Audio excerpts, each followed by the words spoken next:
Bismillahirrahmanirrahim. Assalamualaikum warahmatullahi wabarakatuh. Perkenalkan, nama saya Sukurstomo, kelas A23, jurusan PJDPA, Syekh Nur Hidayat Cirebon. Baik, pada kali ini tugas ini dibuat untuk memenuhi tugas harian yang diberikan oleh guru dalam mata kuliah Micro Teaching. Jadi pada kali ini kita akan membahas kekurangan sistem pendidikan di Indonesia dalam ruang pengajaran dan bagaimana solusinya. Baik, pendahuluannya dulu. Yang pertama, dalam analisis ini kita akan mengeksplorasi kekurangan sistem pendidikan di Indonesia. Di fokusnya adalah di ruang pengajaran, karena di ruang pengajaran ini memainkan peran penting dalam dunia pendidikan. Kemudian yang selanjutnya yaitu kualitas pengajaran.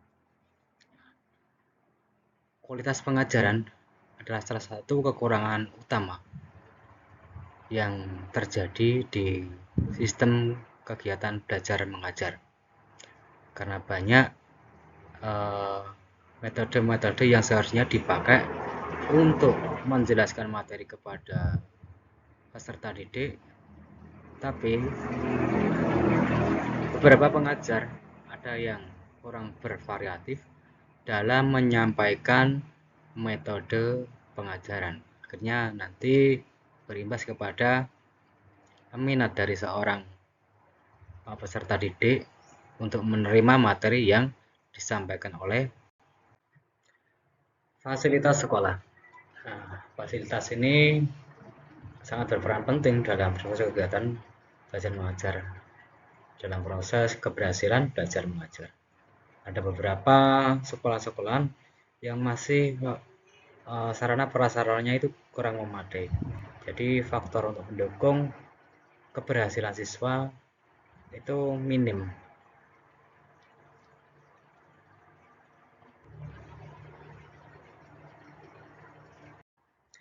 Kurangnya teknologi. Nah, sekarang itu kan zamannya era digital. Meskipun demikian, masih ada beberapa sekolahan yang dalam hal ini masih kurang memadainya sarana ini.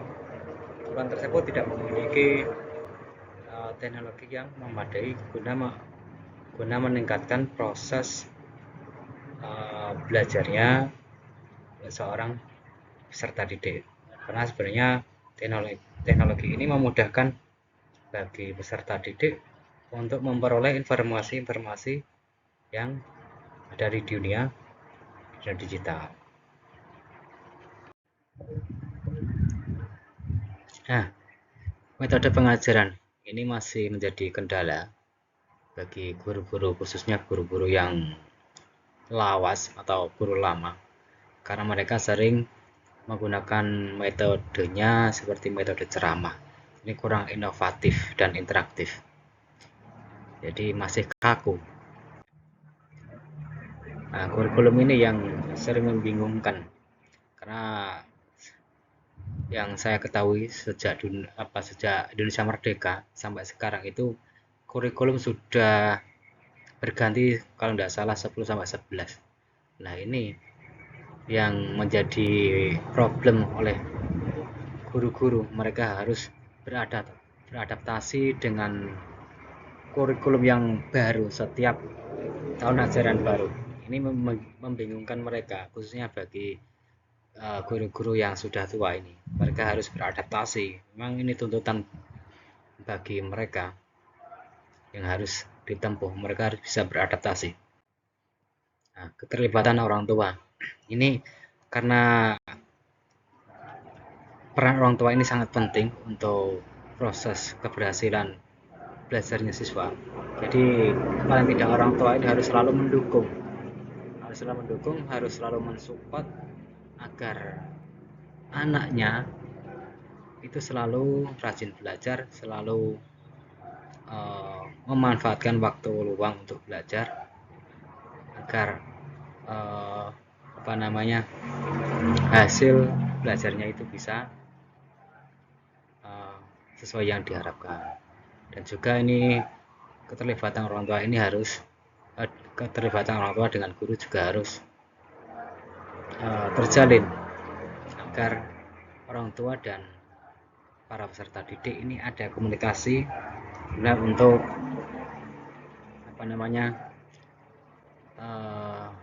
membantu proses keberhasilan peserta didik. Nah, dukungan psikologis ini ada istilahnya guru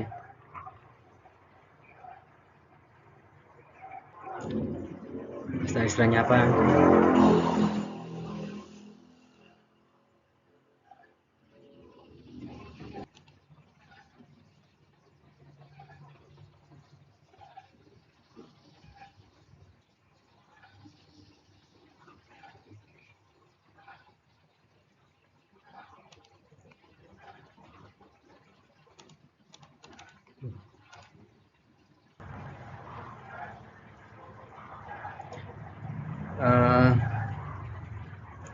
Dukungan psikologis ini juga sangat penting untuk siswa, untuk peserta didik ketika mereka mengalami kendala atau masalah dalam pembelajarannya. Ini paling tidak ada kekesiswaan atau apa yang menjadi seorang solusioner untuk memecahkan masalah yang dihadapi oleh siswa. Selanjutnya yaitu kualitas guru. Nah, yang menjadi poin penting dalam keberhasilan dalam proses belajar mengajar adalah seorang pengajar atau guru, di mana masih banyak beberapa guru yang masih belum memadai atau belum cukup ilmunya dalam menyampaikan sebuah materi. Seharusnya guru-guru tersebut harus betul-betul profesional dalam menyampaikan materi agar peserta didik itu mudah memahami atau menerima materi yang disampaikan oleh seorang pengajar. Sebenarnya banyak kegiatan-kegiatan yang bisa dilakukan oleh seorang pengajar untuk meningkatkan kualitas ilmunya dalam proses kegiatan belajar mengajar. Contohnya yaitu seperti MGMP, musyawarah guru mata pelajaran. Nah, komunitas ini atau perkumpulan ini bisa digunakan oleh seorang guru untuk meningkatkan pengetahuannya tentang belajar mengajar di lingkungan sekolah. Kemudian kesenjangan antara daerah ini memang sangat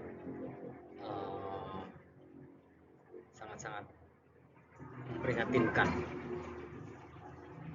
Di daerah terpencil, di daerah pedesaan, khususnya mungkin di luar Jawa ini yang sering terjadi.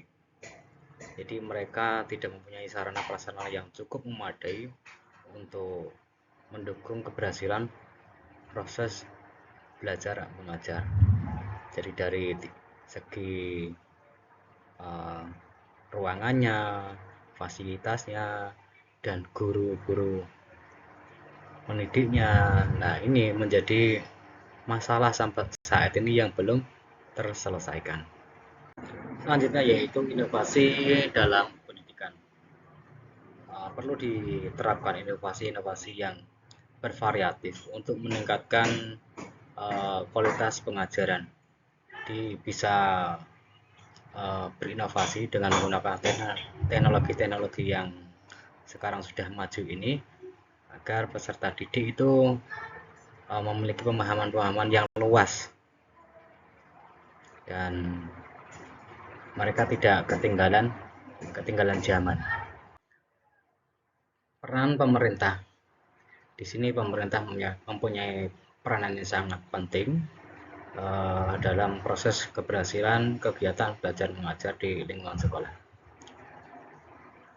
Pemerintah perlu meningkatkan fasilitas dan atau akses teknologi yang menjadi prioritas untuk mencapai perubahan yang signifikan dalam proses kegiatan belajar mengajar. Karena tidak bisa dipungkiri, tanpa campur tangan dari pemerintah, tanpa ada kebijakan-kebijakan yang tepat di dunia pendidikan dari pemerintah, kegiatan keberhasilan proses belajar mengajar ini akan sulit tercapai. Selanjutnya yaitu solusi untuk meningkatkan kualitas pendidikan di Indonesia. Banyak cara yang dilakukan untuk meningkatkan kualitas pendidikan di Indonesia, yaitu yang pertama melakukan pemerataan pendidikan. Dengan cara apa? Dengan cara yang pertama pembangunan gedung atau ruang belajar untuk setiap daerah yang terpencil. Memang di daerah-daerah pedesaan, khususnya di daerah-daerah pelosok, ini pembangunan atau bangunan gedung ruang belajar ini masih memprihatinkan. Jadi masih belum bisa dikatakan layak digunakan untuk kegiatan proses belajar mengajar. Nah, ini perlu menjadi perhatian khusus oleh pemerintah agar gedung di pelosok-pelosok desa itu bisa dibenahi agar menjadi ruangan yang layak untuk kegiatan belajar mengajar. Yang kedua, antara koordinasi antara warga dengan pihak sekolah. Ini paling tidak dari pihak sekolah dengan masyarakat sekitar itu bisa kerjasama untuk menjaga fasilitas sekolah yang ada di daerah tersebut. Terus kemudian pemerintah juga mengirimkan guru-guru profesional ke pedesaan-pedesaan atau ke pelosok, karena banyak guru-guru yang ada di pelosok mutu pengajarannya kurang tepat. Nah, dari sini pemerintah bisa menyalurkan seorang pengajar atau mengirimkan pengajar yang betul-betul profesional untuk ditempatkan di daerah-daerah pelosok. Selanjutnya yaitu adanya program untuk pendekatan kepada warga atau melakukan edukasi tentang pentingnya pendidikan. Nah, ini istilahnya mungkin sosialisasi ke daerah-daerah pentingnya pendidikan. Saja yaitu adanya universitas terbuka seperti saat ini sudah banyak diterapkan berbagai daerah, masalah biaya juga hambatan dalam pemerataan pendidikan.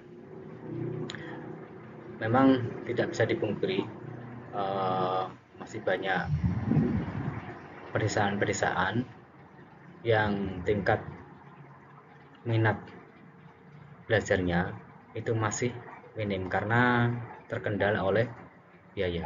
Nah, ini paling tidak harus ada solusi yang tepat agar para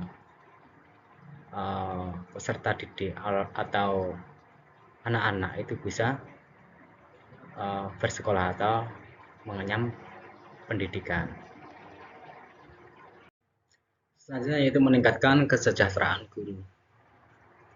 Nah, untuk mencapai itu semua perlu dibarengi dengan kesejahteraan guru yang terjamin. Kesejahteraan guru dengan profesionalitas dinilai memiliki keterkaitan. Jadi masih banyak di sekolahan-sekolahan swasta guru tersebut profesinya tidak hanya sebagai pengajar, tapi beliau juga melakukan pekerjaan-pekerjaan lain guna untuk mencukupi kebutuhan keluarganya. Nah, ini perlu ada solusi yang tepat. Bagaimana cara pemerintah agar guru-guru tersebut bisa fokus dalam pengajaran, dan paling tidak ini bisa dilakukan dengan cara meningkatkan honor guru-guru honorer agar beliau bisa lebih fokus dalam mengajar. Kemudian selanjutnya yaitu meningkatkan mutu pendidikan. Nah, Untuk meningkatkan mutu pendidikan bisa diterapkan yang pertama menetapkan kurikulum yang sesuai dengan yang dibutuhkan, yaitu sesuai dengan kondisi siswa atau kondisi masyarakat dan kondisi negara.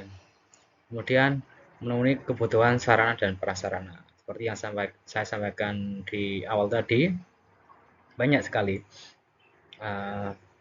sekolah-sekolah yang ada di pedesaan masih kekurangan prasarana. Oleh karena itu ini menjadi poin penting yang perlu diperhatikan oleh pemerintah agar sarana prasarana di sekolah-sekolah tersebut atau di desa tersebut bisa terpenuhi agar menjadikan keberhasilan atau paling tidak menjadi faktor pendukung keberhasilan oleh seorang peserta didik. Kemudian yang terakhir yaitu meningkatkan kegiatan-kegiatan sederhana seperti kursus, program literasi, menjalin hubungan dengan wali murid dan sebagainya. Nah, ini bisa dikatakan dengan belajar tambahan di luar lingkungan sekolah, ya. Jadi anak-anak bisa melakukan istilahnya bimbel atau sebagainya. Jadi untuk kesimpulannya yaitu peran antara pemerintah, orang tua, sekolah dan masyarakat ini menjadi peran penting yang harus saling bersinergi agar menjadikan kegiatan belajar mengajar di lingkungan sekolah itu bisa menjadi lebih baik. Demikian tadi demikian tadi pemaparan dari saya, mudah-mudahan bermanfaat. Saya akhiri, Assalamualaikum warahmatullahi wabarakatuh.